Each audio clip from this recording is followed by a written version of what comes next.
This anime opening makes no sense. And that is why it makes perfect sense.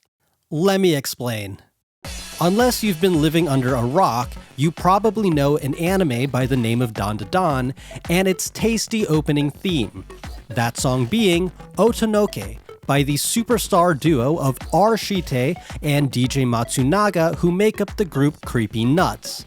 Now, if you ask someone to describe the show DanDaDan, one of the first things they'll most likely say is that it is weird. And what is better for a weird anime than an equally as weird anime opening? It is fun, it is strange, it is random, and it continues to rack up millions and millions of views. Not to mention, the TV-sized version has some of the best visuals you'll see in an opening. But with all that being said, I want to dig a little deeper, because you know what? A song doesn't get this popular simply by being weird or having great visuals. So let's find out exactly what makes this song work. Now, I'm not gonna get too crazy with the song structure analysis because, well, this song involves rap, and when it comes to rap, anything goes. But here's a quick outline. We have an intro and then a verse, and the verse is broken down into two distinct halves. After this, we have the pre-chorus, the chorus, a post-chorus, and finally, the outro. So with that out of the way, let's just jump in.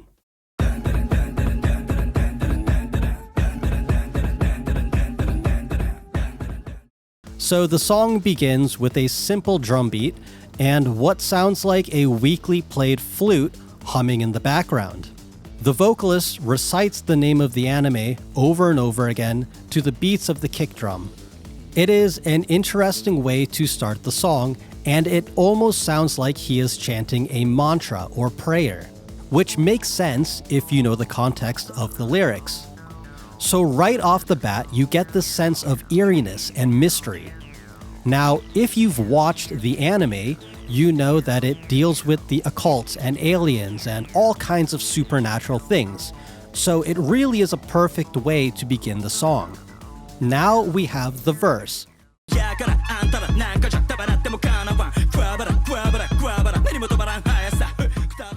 So here is what I love about Creepy Nuts. Music-wise, this verse is very simple. The drum pattern is pretty basic as well. It's just a kick drum and it's going 1, 2, 1, 2, 3, 1, 2, 1, 2, 3. On top of this, you have this weird Pikmin sounding thing going on in the background. But no, it's not actually a Pikmin as some people have suggested. It's actually a sample from the 1915 song called Floating Down the Old Green River by Billy Murray. When the instrumental is this simple, the vocalist desperately needs to shine. In rap, more so than any other genre of music, the vocalist is the most important factor when it comes to the success of the song. It doesn't matter how great the instrumental is. The music could be amazing, but if the rapper themselves does not give a good performance, the song is gonna be a wash. Luckily, Haireta is a tremendous performer with a unique voice. Now, let's check out the second half of the verse.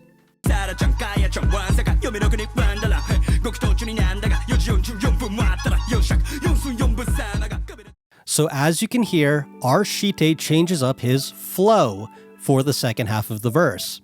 A little more on that in a second. The Pikmins in the back also change it up a bit, and that is a good thing because arrangement-wise, in order to keep a song interesting, you always need to be changing things up. Now let's get to the topic of flow, because this is one of the core concepts in rap that make the genre what it is. So what is flow? Flow is basically the rapper's rhythm, their cadence. It is the way their words flow out of their mouth. But there are many things to consider when discussing this. For example, does it sound natural or does it sound like you're reading off a piece of paper? Does it sound unique? Does it complement the beat? The thing that makes Haireta so great is the way he delivers his vocals. I already talked about his cadence, but the way he can naturally change up the flow of his voice and the way he does it with such reckless abandon is really impressive. Up next is the pre-chorus.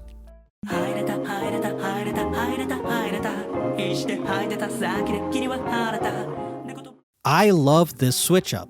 We go from a hard-hitting rap section to a mellow, chilled-out jazz guitar with some soft vocals.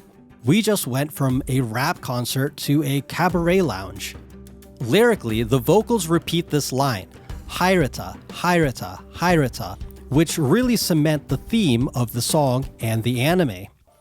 You see, in Japan, Haireta, which literally translates to I'm inside, is a phrase associated with Yamanoke, a malicious spirit that wanders the mountains and possesses women that it comes into contact with. It is said that a person possessed by Yamanoke will be repeating this word, Haireta, over and over again. So I think this is a really nice cultural reference.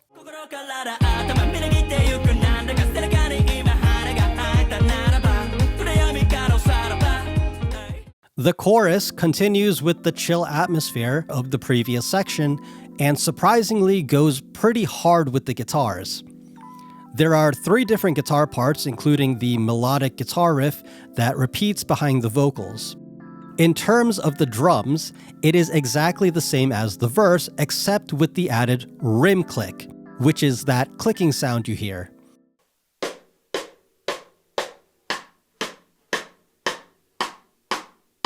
So here's a little drumming knowledge. A rim click is normally used in softer sections of a song, creating a more delicate feel, and it's a common technique in R&B and jazz. It is a very underrated technique here because it emphasizes the beat without overpowering the overall sound. It's actually amazing how much this small change adds to the feel of the song, and the post-chorus section will highlight that.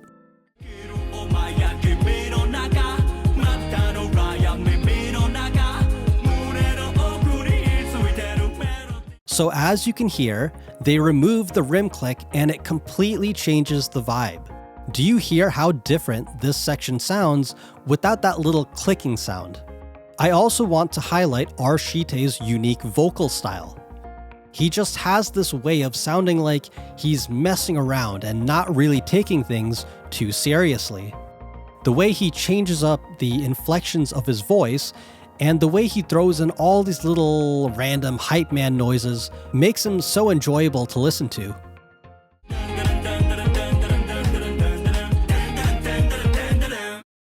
The outro is basically the same as the chorus, so there isn't really much to say.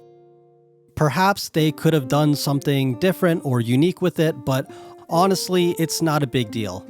Something I've noticed is that many people who rave about this opening are doing so because of its visuals and animation, not necessarily because of the song itself, and I can understand that. The first time I saw this opening, I was so mesmerized by the visuals that I didn't even really pay attention to the song. However, I think it would be disingenuous to say that the song was carried purely by its animation. I believe that the quirkiness of the song accentuates the visuals and makes the overall experience better. But I also think that for us non-Japanese speakers, the context of the lyrics might be lost on us, and this might add to people's indifference towards the song. Something else I want to bring up is that at the current moment, any song that Creepy Nuts puts out is going to be compared to the Mashal opening.